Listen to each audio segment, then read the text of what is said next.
তো বাজার থেকে না শাকসবজি নিয়ে এলেই না মনে হয় যেন টাটকা টাটকা একটুখানি রান্নাবান্না করে ফেলি। তো বাজার থেকে আজকে নিয়ে এসেছিলাম কুমড়ো। তো ভাবলাম আজকে একটুখানি কুমড়ো পোস্ত করি, তার সঙ্গে করে দেবো ডাল আর করব কুঁদরি বাটা। কুঁদরি নিয়ে এসেছিলাম, তবে কয়েকটা কুঁদরি পেকেও গেছিলো, যাই হোক সেগুলোকে ফেলে দিইনি, বেটে নিয়েছিলাম। আর ওই কুঁদরি বাটা করে একটুখানি ভেজেছিলাম, যা খেতে লাগছিল কি বলবো বন্ধুরা। হ্যাঁ, তার সাথে করেছিলাম ডিমের অমলেট। মাছ এনেছিলাম, তবে মাছ করতে সময় পাইনি, তো ডিমের অমলেট করে দিয়েছিলাম আর আম। তাই দিয়ে দুপুরবেলা আজকে কিন্তু খাওয়া দাওয়া করেছিলাম। বেশ তৃপ্তি করে কিন্তু খেয়েছিলাম আজকে দুপুরবেলা।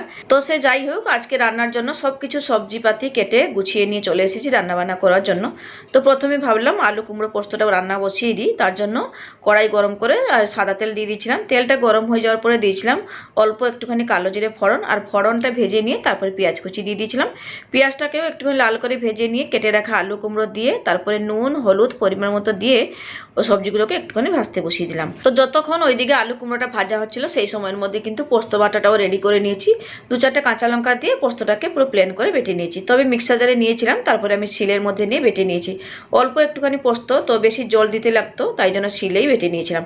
তো যাই হোক, এইদিকে দেখলাম আলু কুমড়োটা খুব ভালো মতো করে ভাজা ভাজা হয়ে গেছিলো, তারপরে বেটে রাখা পোস্তটা দিয়ে তবে একটুখানি নাড়াচাড়া করে মিশিয়ে নিয়েছিলাম, মানে ভাজা ভাজা করে নিচ্ছিলাম। তারপরে পরিমাণ মতো জল দিলাম আর কয়েকটা কাঁচা লঙ্কা, মানে 2টো মতো কাঁচা লঙ্কা একটুখানি ভেঙে দিয়ে ভালো করে নেড়েচেড়ে মিশিয়ে নিয়ে ঢেলে নিয়েছি। তো কুমড়ো পোস্তটা নামিয়ে রেখে এদিকে কিন্তু আমি মসুর ডালটাকে একটুখানি সাঁতলে নিচ্ছি। আগের থেকে নুন হলুদ দিয়ে মসুর ডাল ভালো মতো করে সেদ্ধ করে রেখেছিলাম। এবারে শুধু খালি একটুখানি ফোড়ন দিয়ে দিলাম। ওই ফোড়নের মধ্যে একটুখানি 5 ফোড়ন, পেঁয়াজ আর শুকনো লঙ্কা বেশ একটুখানি লাল করে ভেজে নিয়ে তারপরে সেদ্ধ করে ডালটা ঢেলে দিয়ে একটুখানি ভালো করে ফুটিয়ে নিয়ে ঢেলে নিয়েছিলাম। আর আজকে এই যে ভাতের সাথে খাওয়ার জন্য কুঁদরি বাটা রান্না করব, তার জন্য এখানে কুঁদরি ভালো করে ধুয়ে ওই গোল গোল করে মানে ছোট ছোট করে একটুখানি কেটে নিয়েছি। তো এই কুঁদরিগুলোকে একটুখানি কাঁচা অবস্থায় মিক্সার জারে নিয়ে নিলাম, এবারে বেটে নেব। আর ওই কুঁদরির সাথে দিয়ে দিলাম কয়েকটা চিংড়ি মাছ আর বেশ কিছুটা পরিমাণে রসুন, শুকনো লঙ্কা, কাঁচা লঙ্কা, আর দিলাম ওই 1 চামচ মতো কালো জিরে, হলুদ গুঁড়ো, নুন, সব কিছু পরিমাণ মতো আমি দিয়ে দিচ্ছি। এরপরে অল্প একটুখানি জল দিয়ে পুরো প্লেন করে কুঁদরিটাকে বেটে নিলাম। তো কুঁদরিটা না বাজার থেকে এনেছিলাম, দেখলাম কয়েকটা পাকাও ছিল, তবে ফেলে দিইনি, ভাবলাম বেটে নিই, খেতে ভালো লাগবে। তো যাই হোক, দেখুন পুরো প্লেন করে বেটে এখানে রেডি করে নিয়েছি। চলুন এবারে এই বাটাটাকে ভেজে নিতে হবে। তার জন্য না গ্যাসে কড়াই বসিয়ে গরম করে নিয়ে দিয়ে দিয়েছিলাম সাদা তেল, আর তেলটা গরম হতেই দিলাম 1 চামচ মতো কালো জিরে ফোড়ন, 2টো শুকনো লঙ্কা। সব কিছুকে একটুখানি লাল হওয়া পর্যন্ত ভেজে নেওয়ার পরে দিয়ে দিয়েছিলাম মানে বেশি করে একটুখানি পেঁয়াজ কুচি। এবারে পেঁয়াজটাকে লাল করে ভেজে নেওয়ার পরে দিয়ে দিলাম কুঁদরি বাটা।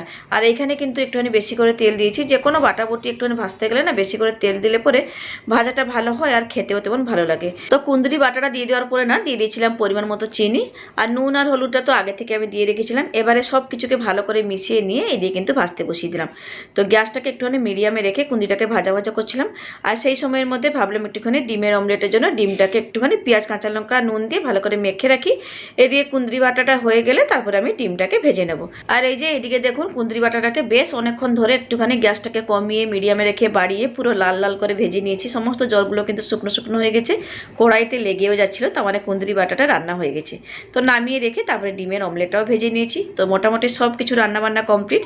এবারে শুধু ভাতটা বেড়ে নেবো, তারপরে খাওয়া দাওয়া করবো। তো এই যে থালার মধ্যে নিয়ে নিয়েছি গরম গরম ভাত, সাথে মানে প্রথমেই নিয়ে নিলাম কুঁদরি বাটা। কুঁদরি বাটাটা এতটাই খেতে ভালো হয়েছিল বন্ধুরা, একবার আপনারা আমার মতো করে বানিয়ে খেয়ে দেখবেন, দারুণ লাগে কিন্তু খেতে। তো কুঁদরি বাটার সাথে সাথে কুমড়ো পোস্তটাও বেশ ভালোই লাগছিল। তো যাই হোক, সব কিছু গুছিয়ে নিয়ে নিয়েছি, এবারে খাওয়া দাওয়া করবো। তাহলে থাকলাম আজকের মতো, টাটা।